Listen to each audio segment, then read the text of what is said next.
Les secrets politiques de Caroline Roux. Bonjour Caroline. Bonjour Thomas. C'est l'autre effet du 49.3 en quelque sorte. Le passage en force sur la loi Macron a énervé au plus haut point Martine Aubry.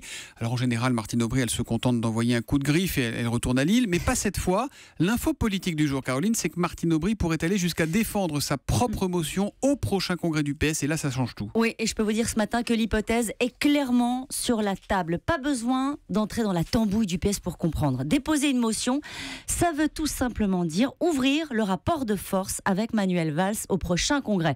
Ce n'était pas du tout l'option jusqu'ici. Les amis de Martine Aubry ont bien compris en réalité que les événements de ces derniers jours les remettent au centre du jeu. Soit ça bouge après les départementales sur la ligne politique, me dit l'un d'eux, soit on va au congrès sous nos couleurs. Martine Aubry veut des gages sur le fond. Elle est comme ça Martine Aubry, une politique de gauche, redonner de l'air aux finances des collectivités locales, lancer la réforme fiscale.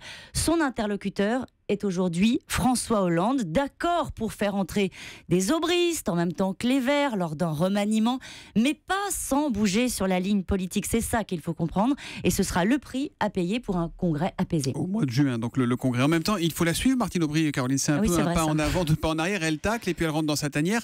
Cette fois, elle veut vraiment porter le fer ou pas? Mais en fait, elle ne veut pas de la gauche Valls-Macron. Vous savez, quand le ministre de l'économie, aux 20h, évoque la gauche qui ne bouge pas, celle qui ne sert à rien à propos des frondeurs, elle encaisse. Elle le prend pour elle. Elle le prend pour elle. Ce 49.3 a en fait radicalisé les positions. Martine Aubry sait qu'elle a une opportunité pour se faire entendre et François Hollande n'échappera pas à un moment de vérité. Hier, sur Europe 1, Nicolas Sarkozy a dit que sa candidature à la présidentielle n'était pas obligatoire. La question politique du jour est donc simple. Caroline, comment réagissent ses adversaires? J'ai fait le tour. Chez Alain Juppé, on botte en touche avec un trait d'humour. Nous confirmons qu'il n'est pas obligé d'être candidat. Dans le camp Fillon, on y voit un éclair de lucidité. Nicolas Sarkozy, me dit-on, a finalement compris qu'il n'est plus le candidat naturel. Enfin, les amis de Bruno Le Maire mettent en garde contre le numéro de bluff. N'ayez aucun doute sur sa détermination, me dit un fidèle de Bruno Le Maire. Ça nous avait pas échappé.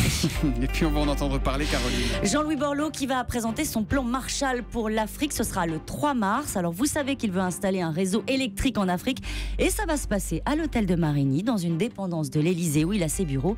Un hôte très, très choyé par la présidence de la République. Les secrets politiques de Caroline Roux, tous les matins à 7h25 sur Europe 1. Lundi, Caroline. À lundi.